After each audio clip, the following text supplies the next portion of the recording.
India के एक ऐलान से पाकिस्तान और चीन की बोलती बंद हो गई। अब खून इंडिया का नहीं पर उन देशों का निकलेगा। पर यह सब क्यों होगा, इसका कारण अपन इस वीडियो में समझते हैं। इंडिया, पाकिस्तान, ईरान, अमेरिका, रूस, इराक और इनके साथ साथ अन्य देश बस एक काम नहीं करेंगे तो किसी भी वक्त बर्बाद हो सकता है।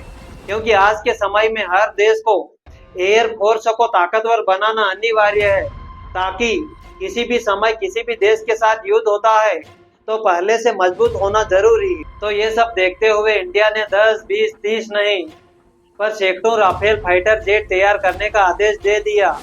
पर यह सुनते ही पाकिस्तान के साथ साथ चीन देश भी हैरान हो गया कि अब क्या होगा हमारा। क्योंकि इंडिया की सीमा के आसपास ये दो देश मौजूद है और जब भी लड़ने की बारी आएगी उस वक्त मैं वादे के साथ बोल रहा हूँ कि इंडिया जीत ही जाएगा। क्योंकि अब इंडिया देश एक मजबूत देश बन चुका है। और गाइस, आपको तो पता होगा, झगड़ा होता है ज्यादातर जमीन को लेकर कि हमारा बॉर्डर यहाँ से लेकर वहां तक है और तुम्हारा बॉर्डर वहां से लेकर यहाँ तक है। इनके चलते झगड़ा होता है और किसी कारण समझौता नहीं होता है तो फिर युद्ध शुरू हो जाता है। और युद्ध में एक हंगामा तो क्या, बड़ा हंगामा देखने को मिल जाता है। पर गाइस, आपको क्या लगता है कि अधिकतर युद्ध होने का असली कारण क्या है? इंडिया पाकिस्तान का जब भी युद्ध हुआ तब हंगामा तो क्या, एक बड़ा हंगामा देखने को मिला। और उसी वक्त पाकिस्तान का साथ देने चीन देश आ ही जाता है और कभी कभी तुर्की का समर्थन मिल जाता है। और एक तरफ इंडिया देश का समर्थन करने के लिए टोटल 4 देश आते हैं। पहला अमेरिका, दूसरा रूस, तीसरा फ्रांस और चौथा अपना इजराइल। ये कैसे भी करके और किसी भी हाल में इंडिया देश का समर्थन कर ही देते हैं। और इनके अलावा जापान और ऑस्ट्रेलिया जैसे देश भी रणनीतिक और सैन्य साझेदारी के तहत इंडिया का समर्थन करते हैं। पर फिर भी अभी वर्तमान में इंडिया ने अपने ही मित्र फ्रांस देश से 114 राफेल फाइटर जेट खरीदने का कदम उठा लिया है। और इंडिया ने फ्रांस देश से 3,25,000 करोड़ की ऐतिहासिक डील कर ली है।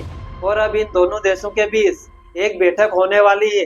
अगर उस बैठक में दोनों देशों के बीच सहमति मिलने के बाद फिर ये खरीदने की तैयारी हो जाएगी। पर सबसे बड़ी बात तो ये है, ये पहले के विमानों से बेहतर मजबूत है। क्योंकि इसमें पावरफुल सेंसर और उनके साथ साथ रडार सिस्टम भी लगाया गया है। और रडार सिस्टम अपना काम करता है कि दूर की वस्तुओं को आसान देखना, गति तय करना और सटीक दूरी मापना। ये रडार सिस्टम अपना काम करता है। और इतना ही नहीं, ये सब सुनते ही पाकिस्तान ने चीन और तुर्की देश से खरीदने की कोशिश कर रहा है। पर अभी भी कंफर्म नहीं हुआ है।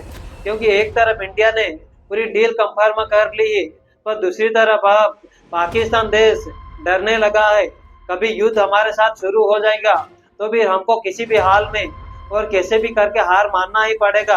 क्योंकि एक तरफ इंडिया तो पहले से ही मजबूत नजर था और अभी वर्तमान में 114 राफेल फाइटर आ जाएंगे तो फिर सामने वाले देशों की ऐसी तैसी कर देंगे। पर गाइस, आपको क्या लगता है, इंडिया देश के साथ कौन सा देश युद्ध लड़ेगा और कौन सा देश युद्ध लड़कर जीत पाएगा? आप कमेंट बॉक्स में जाकर जरूर बताना।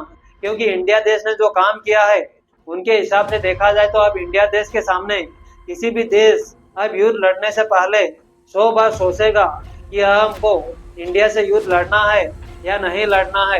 क्योंकि जब भी इंडिया देश को मौका मिलता है किसी और देश को सेवा करने के लिए और उनकी सहायता करने के लिए तो इंडिया देश खड़ा हो जाता है और इंडिया देश कैसे भी करके और किसी भी हाल में उन सामने वाली देश की मदद कर ही देता है।